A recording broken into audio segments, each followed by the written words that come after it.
Bismillahirrahmanirrahim. Assalamu alaikum students. Hopefully you all are fine. So students, chapter 14 environmental chemistry part 1 the atmosphere का आज जो हम topic करेंगे वो है test yourself 14.2 and it's on page number 126 of your textbook. So take out your books and open page number 126. Question number 1. What do you mean by an air pollutant? Air pollutant किसे कहते हैं? Air pollutants are the harmful substances present in the air.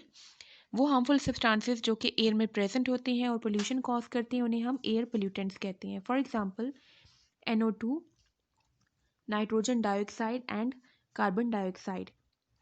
Question number 2 is name 3 primary air pollutants. कोई सी 3 primary air pollutants की आपने example देनी है.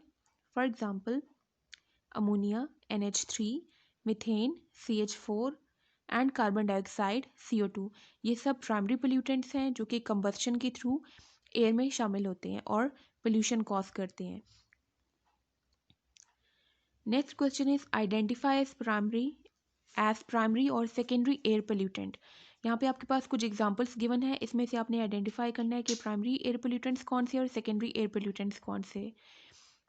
So primary air pollutants वो होते हैं जो कि डायरेक्ट कंबस्शन के थ्रू एयर में ऐड होते हैं और सेकेंडरी पोल्यूटेंट्स वो होते हैं जो कि प्राइमरी पोल्यूटेंट से बनते हैं. प्राइमरी पोल्यूटेंट्स जब डिफरेंट रिएक्शंस में से पास होते हैं और जो प्रोडक्ट्स बनाते हैं उन्हें हम सेकेंडरी पोल्यूटेंट्स कहते हैं.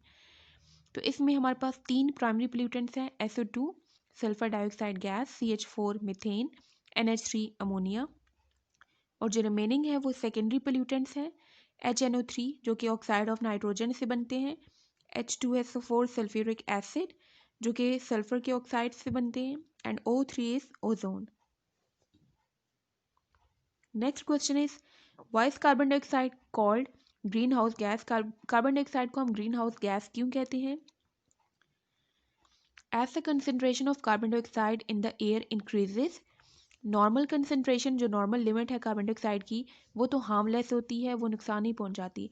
लेकिन जैसे ही कार्बन डाइऑक्साइड की कंसेंट्रेशन एयर में इंक्रीज होती है, less heat energy is lost from the surface of the earth में के सरफेस में से ज़मीन से जो हीट एनर्जी होती है वो लॉस उसका बहुत कम होता है.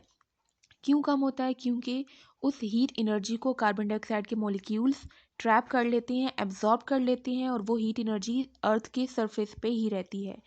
Therefore the average temperature of the surface gradually increases, जिसकी वजह से एवरेज टेम्परेचर जो है अर्थ के सरफेस का वो आहिस्ता आहिस्ता इंक्रीज होता है और इसको हम ग्रीन हाउस इफेक्ट कहते हैं या ग्लोबल वार्मिंग इससे होती है क्योंकि अर्थ का टेम्परेचर इंक्रीज हो रहा है. Next question is why are the flood risk are increasing.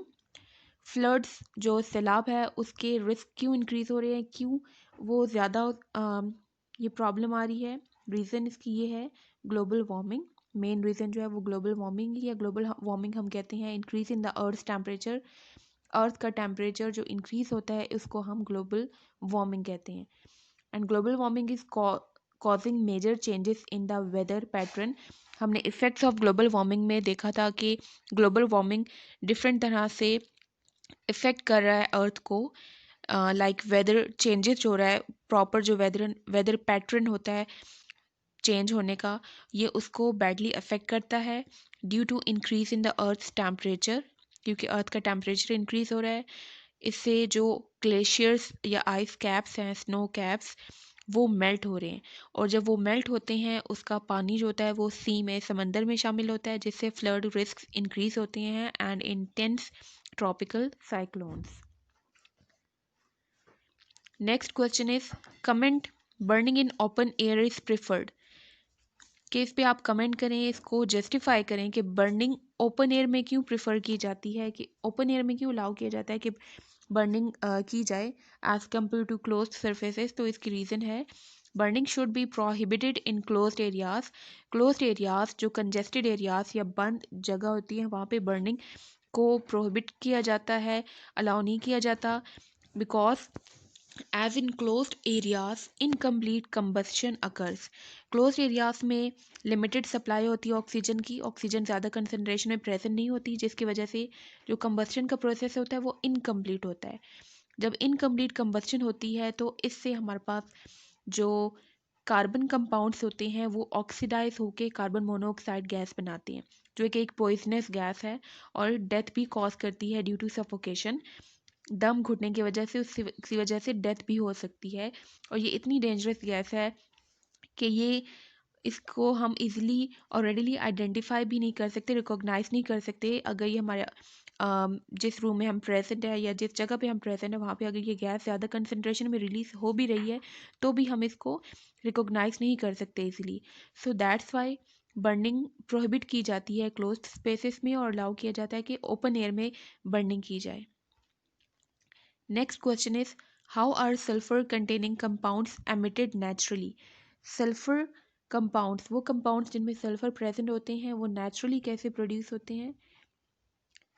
Naturally occurring sulfur containing compounds are emitted in the bacterial decay of organic matter. Organic matter के जो डिकम्पोजिशन का प्रोसेस होता है, bacterial decay जो होता है, उस प्रोसेस में ये कंपाउंड्स रिलीज होते हैं। इन वोल्केनिक गैसेस, वोल्केनिक जो इरप्शन होती है उस दौरान जो गैसेस इवॉल्व होती हैं उसमें भी कंपाउंड्स प्रेजेंट होते हैं, सल्फर के ऑक्साइड्स। एंड फॉरेस्ट फायर्स, ये सब नेचुरल प्रोसेसेस है जिसके थ्रू सल्फर के कंपाउंड्स रिलीज होते हैं और एयर में शामिल होते हैं। Next question is how does combustion of fossil fuels in internal combustion engine produce oxides of nitrogen? Internal combustion engine जो होते हैं ऑटोमोबाइल्स में, गाड़ियों में, उसमें जो फॉसिल फ्यूल्स की कंबस्शन होती है तो उससे नाइट्रोजन के ऑक्साइड्स किस तरह से बनते हैं। Combustion of fossil fuels in internal combustion engines in thermal power stations and factories where huge amount of coal is burned. वहाँ पे फैक्ट्रीज वगैरह या पावर स्टेशंस पे जो कोल की बर्निंग होती है या ऑटोमोबाइल में जो पेट्रोल की बर्निंग होती है, उससे क्या होता है कि नाइट्रोजन ऑक्साइड बनते हैं। नाइट्रोजन के कंपाउंड्स अगर उसमें फ्यूल में प्रेजेंट है, पेट्रोल है या कोल है, तो उसमें जो भी नाइट्रोजन के कंपाउंड्स प्रेजेंट हैं, क्योंकि कुछ कंबस्शन हो रही है तो एयर भी है वहाँ पे और एयर में ऑक्सीजन गैस प्रेजेंट है, तो वो ऑक्सीजन गैस नाइट्रोजन के साथ रिएक्ट करके नाइट्रोजन ऑक्साइड्स बनाते हैं by the direct combustion of nitrogen and oxygen. Thank you so much for watching, see you next time, अल्लाह हाफिज़।